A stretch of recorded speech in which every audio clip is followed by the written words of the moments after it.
Hi friends, Vadde Naveen చాలా రోజుల తర్వాత హీరోగా మళ్ళీ రీఎంట్రీ ఇస్తూ తనే నిర్మాతగా తీసిన సినిమా ట్రాన్స్ఫర్ త్రిమూర్తులు. ఆయన నటించిన అటాక్ నేను చూసిన లాస్ట్ సినిమా. అటాక్ సినిమా చిరాకు అనిపించింది. ఆయన నటించిన నా ఊపిరి సినిమా నాకు ఇప్పటికీ మధ్యలో గుర్తుండిపోయే సినిమా. ఆ సినిమాలో పాటలు కానీ అతని క్యారెక్టర్ కానీ చాలా బాగుంటుంది. అయితే ఈ ట్రాన్స్ఫర్ త్రిమూర్తులు సినిమా ఎలా ఉందో ఇప్పుడు చూద్దాం. త్రిమూర్తులు అమలాపురం నుంచి అరకు, వైజాగ్ ఇలా ట్రాన్స్ఫర్ అయిపోతూ ఉంటాడు. 50 ట్రాన్స్ఫర్లు అవుతాయి. చాలా మంచి కానిస్టేబుల్. అలాంటి కానిస్టేబుల్ 2005లో జరిగిన ప్రియమ్మ అనే గిరిజన బాలిక మీద జరిగిన అఘాయిత్యానికి సంబంధించిన కేసును బయటకు తీస్తాడు. శ్రీనివాసులు అనే కానిస్టేబుల్ అరకులో పోలీస్ స్టేషన్లో ఉన్నప్పుడు ఆ కంప్లైంట్ని రాస్తాడు. ఆయన ఎవరో కాదు, హీరో తండ్రి. అయితే ఆ కేసు ముగియకుండానే కొంతమంది ఆ కేసును క్లోజ్ చేసేలా చేస్తారు. వాళ్ళెవరు? కమలమ్మ అనే చీఫ్ మినిస్టర్ కొడుకు సంతోష్. అతనికి ఈ రేప్ కేసుకి సంబంధం ఏంటి? దాన్ని నిరూపించడం కోసం త్రిమూర్తులు ఎంతవరకు వెళ్ళాడా అన్నదే కథ.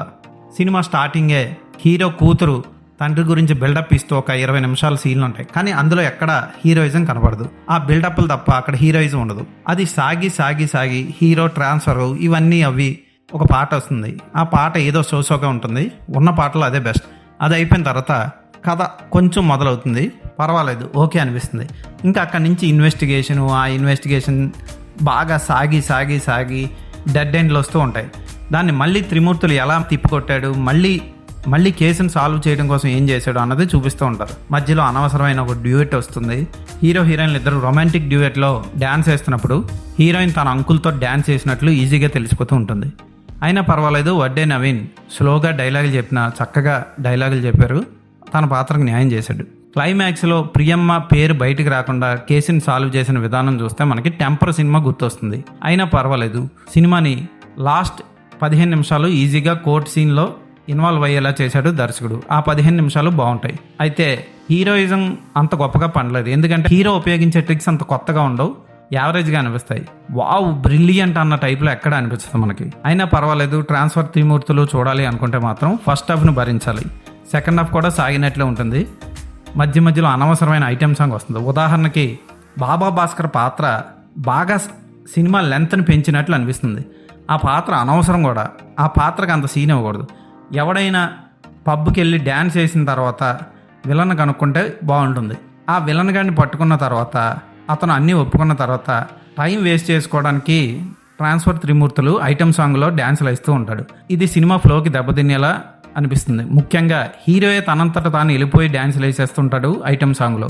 ఒక అమ్మాయి రేప్ కేసుని సాల్వ్ చేసే క్రమంలో ఒక మంచి టెన్షన్ని బిల్డప్ని క్రియేట్ చేయాలి. కానీ హీరో వెళ్ళి డ్యాన్సులు వేస్తూ ఉంటే జోక్గా అనిపిస్తుంది. అయినా పర్వాలేదు. ఫస్ట్ పాట కూడా అలాగే ఉంటుంది. టాటా ట్రాన్స్ఫర్ త్రిమూర్తులు అనే ఒక సాంగ్ వస్తుంది. అందులో హీరో డ్యాన్స్ వేస్తూ ఉంటాడు. మాంటేజ్ సాంగ్ లాగా హీరో వేరే ఊర్లకి ట్రాన్స్ఫర్ అవుతున్నట్టు చూపించుంటే బాగుండు. అతను చేసిన మంచి పనులు దానివల్ల అతను ట్రాన్స్ఫర్ అవుతున్నట్లు చూపించుంటే బాగుండు.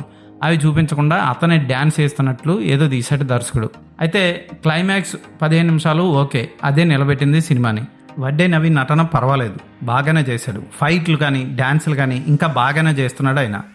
ఆయన కొంచెం స్పీడ్గా డైలాగ్స్ చెప్తే బాగుండు. ఇక హీరోయిన్గా నటించిన సింగ్ ఓకే అనిపిస్తుంది. నవీన్ పక్కన మాత్రం చాలా యంగ్గా ఉన్నట్లు తెలిసిపోతుంది. వాళ్ళ పిల్లగా నటించిన వ్యక్తి, విలన్గా నటించిన వ్యక్తులు, కమలాదేవి పాత్ర కూడా ఓకే. ఇక సీఎం కమలాదేవి పాత్రకైతే ఓవర్ బిల్డప్ ఇచ్చారు. బ్యాక్గ్రౌండ్ మ్యూజిక్ ఈ సినిమాకి పెద్ద మైనస్ పాయింట్. అనవసరమైన చోట్ల కూడా టూ మచ్ సౌండ్.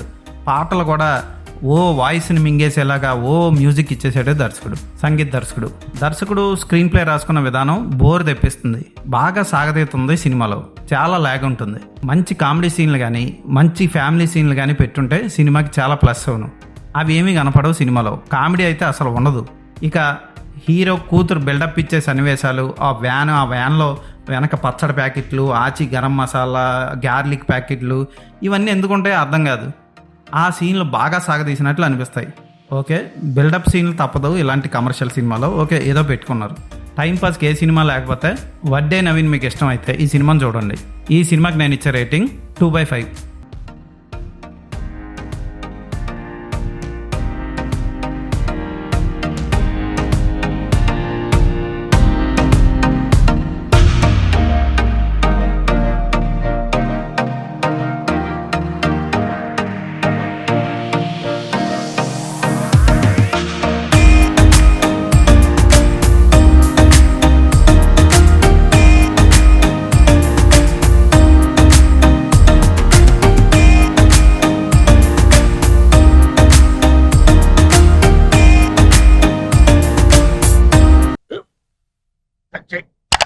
మన స్కూల్ బెంచ్ లాగా ఎంత గట్టిగా ఉందోరా.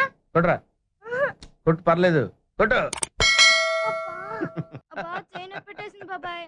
ఆ, ఏంటి నువ్వు కొడతావా? కమా బిట్ మీ యార్. వద్దు బాబాయ్. వాడిని నేను కొట్టడం లేదమ్మా, వాడినే నన్ను కొట్టమంటున్నాను. నువ్వేం కంగారు పడక్కర్లేదు. అడుగుతావేంటి?